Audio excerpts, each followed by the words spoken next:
Sophie and I can pull the other two. Yeah, let's do that. Okay, great. Do I have my vows? Yes. Do you have your vows? Yeah. Are you ready? I'm ready. Oh, I like it. For my burger? Okay. All right, everyone. Start Do I face this way or I'll get over here? Sure, yeah, you can be on that side. Well, then I can see Sophie when she comes.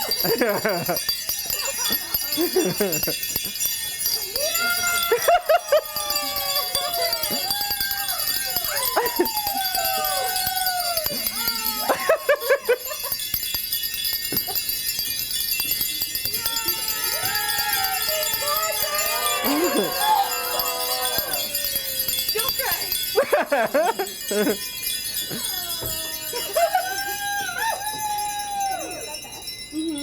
We're gonna squeeze it in here. Can you get it? I don't know. Yeah, we got it. Oh, we did it. Okay. Great.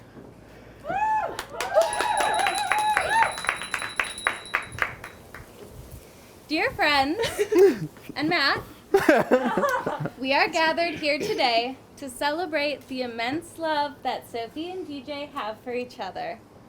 It's rare to meet two people as truly kind, humble, and loving as Sophie and DJ. I will save all of my personal mushy feelings till it's time for the toasts later. And instead, I will read you the poem Habitation by Margaret Atwood. Marriage is not a house or even a tent. It is before that and colder. The edge of the forest, the edge of the desert. The unpainted stairs at the back where we squat outside eating popcorn. The edge of the receding glacier, where painfully and with wonder at having survived even this far, we are learning to make fire. Hot fire. For this ceremony, they will both read vows that they have written. Sophie?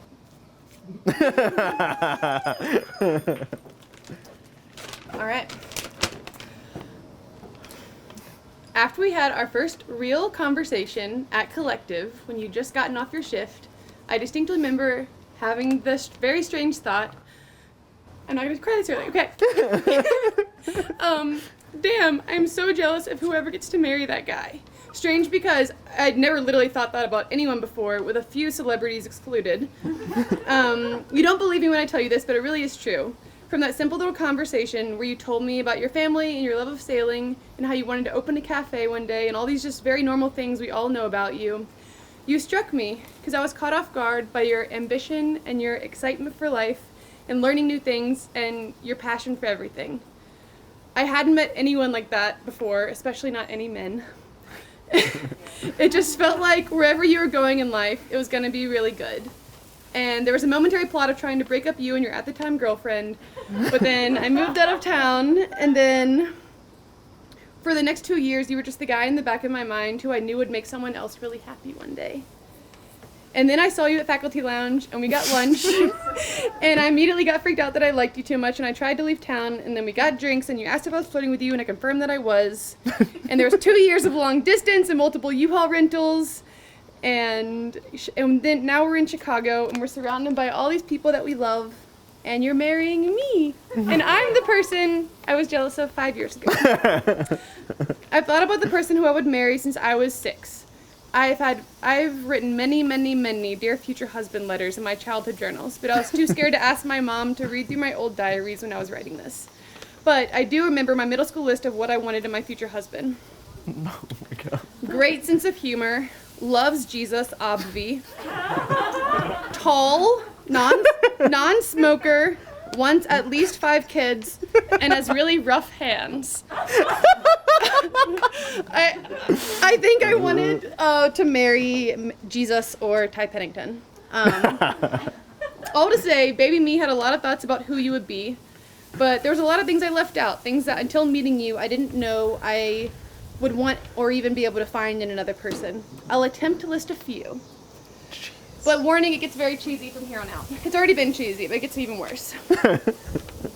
You're the most caring and generous person I've ever met. It's to the core of your being, and when I try to tell you how caring you are, you tell me that the bar is too low.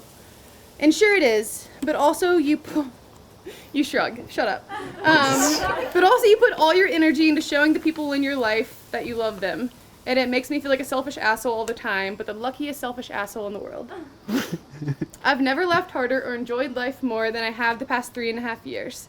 Everyone here knows the sound of the perfect DJ Piazza laugh. I heard it a minute ago.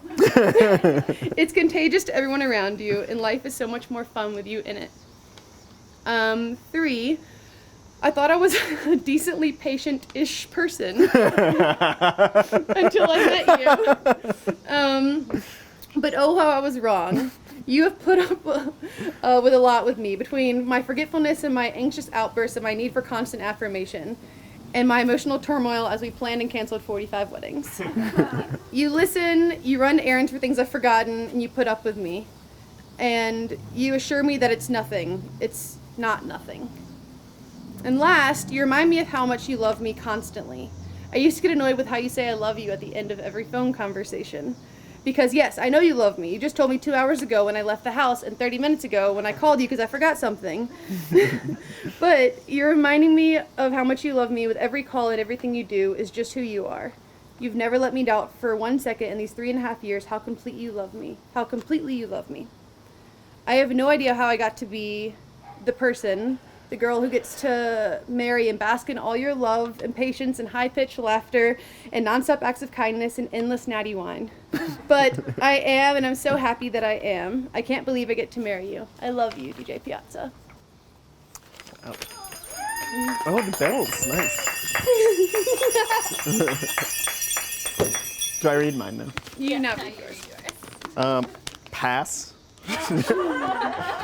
Wow, Sophie did a very good job. Okay.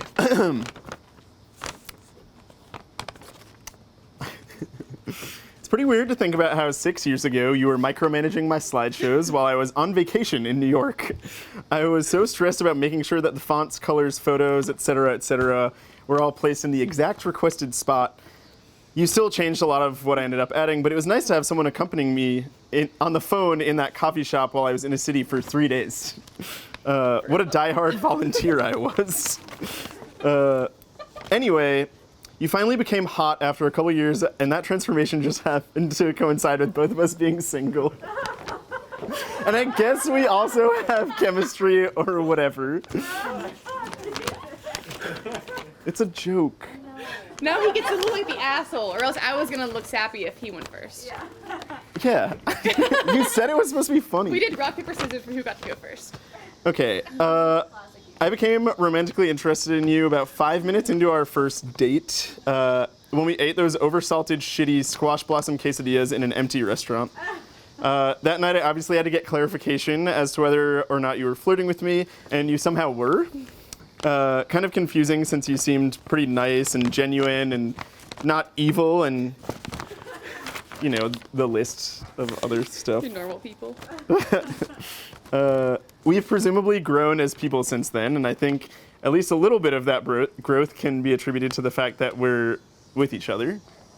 I have a more solid grasp on how to interact with the world, and we've done a really good job of calling each other out on whatever we need to be called out on, and also encouraging each other pretty much every day.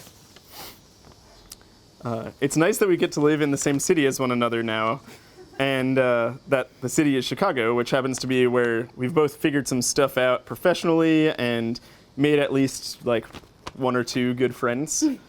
You obviously are the fun and exciting one between the two of us, in spite of my shitty joke. Which I didn't really anticipate in a partner, and am grateful to have found. This wedding feels a bit more like a formality than anything else, since we've been together for a while, lived with each other for 1.5 years, and we've already committed to each other in other meaningful ways. But I'm so happy to be marrying you, and so excited that we're able to have this little party to celebrate during the apocalypse. Some people have told us that marriage is hard, and I'm guessing it will be eventually, although that has never really made sense to me. And right now, things seem pretty easy with you. And I assume and think they'll be that way for a while. I love you so much, and I'm so excited to be with you until one of us dies a suspiciously untimely death.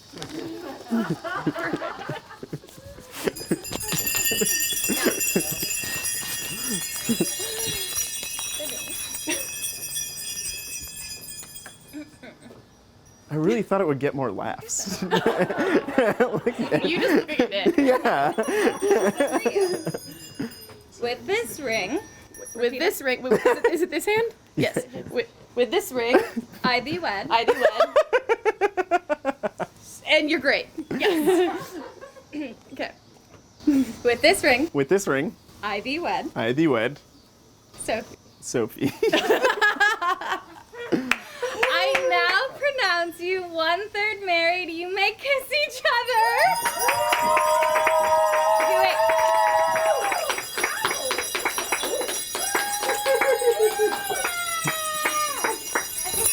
Oh yeah, you have to pull this, right? Yeah, you just pulled it. No, it's not working. It's not working. Oh no! All right, rip it.